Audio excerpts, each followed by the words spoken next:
ټول پوهېږي چې شوروي له منځه تللی او روسیه یې په ځای راغلې، خو ولې د شوروي بعضې رازونه افشا کېږي چې ډېر حیرانوونکي او له عقل څخه لرې خبره ده.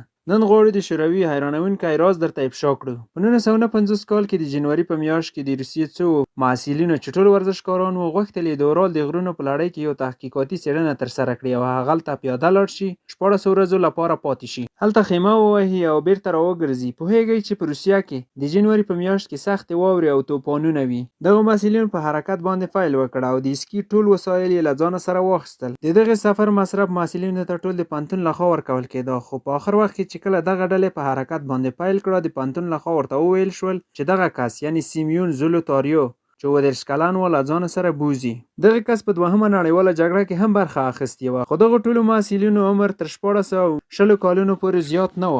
دغې ډلې بله چاره نه درلوده پرته له دې چې د پوهنتون خبره قبوله کړي. ټوله ډله 10 کسان شول او په حرکت باندې پیل وکړ، خو له یو څه تګ وروسته سیمیون 30 کلن وویل چې زه نشم کولی لاړ شم ځکه چې زړه مې درد کوي. وروسته له هغې 9 کسانو خپل حرکت ته دوام ورکړ او سیمیون پاتې شو. خو کیسه همدلته خلاصه شوه ځکه چې د دغې محصلینو پاتې شونو ډېر وخت وروسته پیدا شول. څو ورځې تېرې شوې چې له دغې محصلینو څخه هېڅ خبر نشته. کورنۍ یې له پوهنتون سره اړیکې نیسي. د پوهنتون مسؤل کسان ورته وایي چې موږ هم ترې خبر نه یو، نو د څارنې له ټیمونو سره اړیکې نیسي تر څو دغه محصلین وڅاري چې چیرته او په کوم ځای کې دي. په دغه برخه کې د شوروي له پوځ څخه هم مرسته غواړي. د څارنې ټیمونه هم کوښښ کوي چې د دوی د پښو پلونه پیدا کړي. د پښو له پلو څخه یې په غره کې د دوی خیمه پیدا کړه.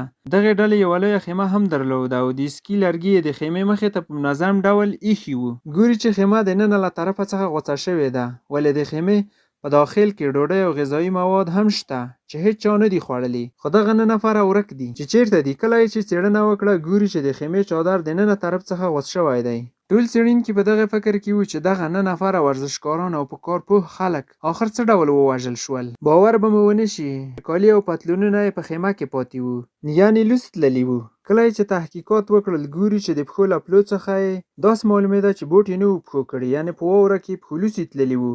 له خیمې څخه 200-300 متره لرې تر یوه ونه لاندې 2 نفره مړه پراته وو چې خالي یو شورت یې په ځان کې وو او نور لوڅ وو. په دغه یخ کې نور هیڅ په ځان کې نشته. له هغې څخه لږ لرې 2 نور مړي پراته دي چې د پښو له پلو څخه یې دا معلومېده چې غوښتل یې بیرته خیمې ته راوګرځي. ولې معلومه نه وه چې په دغو 2 باندې نور څه شوي وو، خو د دغو 2 کسانو په ځان کې یو شورت او یوه زیرپیراني وه. څېړونکو څو ورځې وروسته یوه بله جنازه چې خیمې ته نږدې تر واورو لاندې شوې وه پیدا کړه. د دغې مړي د سر کاسه هم ماته وه، یعنې یوه کلکه ضربه یې په سر باندې خوړلې وه. یوه تیوري دا ده چې یو انسان وژونکی راغلی دی او دغه ټول یې وژلي دي، خو وروسته بیا دا تیوري رد شوه ځکه چې نشو ویلی دغه ټول کسان یو نفر وژلي وي. هغه 2 جنازې چې تر ونه لاندې پرتې وې د هغې 4 طرفه چې څارنه کوي ګوري چې لږ هاخوا د اسکي یو اتاق پیدا کوي. کله چې اتاق ته داخلېږي ګوري چې د اتاق په داخل کې هیڅ شی نشته، خو د اتاق په تله باندې شکمنېږي او د تلې په کیندلو باندې پیل کوي. کله چې کیندنه 3 مترو ته رسېږي ګوري چې 4 جنازې لاندې پرتې دي. کله چې د دغې 4 مړیو جنازې څېړي ګوري چې هډوکي یې ټول مات شوي لکه یو څوک چې ټکر وکړي. کله چې څېړنه کوي ګوري چې دغه 4 مړي د هغو نورو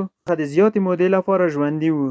د څېړونکو دا خبره له فکر څخه وځي چې دغه کسان د یو انسان لخوا وژل شوي دي، نو دا کله امکان لري چې 9 نفره ورزشکاران د خیمه غوڅه شي او دوی د یو طرف او بل طرف ته ووژل شي. بې ځایه توطیې او تیوریګانې هم جوړې شوې. یوې ډله خلکو به ویل چې د غرونو بلا راغلې ده او دغه کسان یې په دغه ډول وژلي دي، او یوې بلې ډلې به ویل چې یوتي راغلی دی او دغه کسان یې دغه رقم وژلي دي. یوتي اصلا موجود نه دی. څېړونکي هیڅ نتیجې ته ونه رسېدل. څېړونکو نو څېړنه له پوهنتون څخه شروع کړه.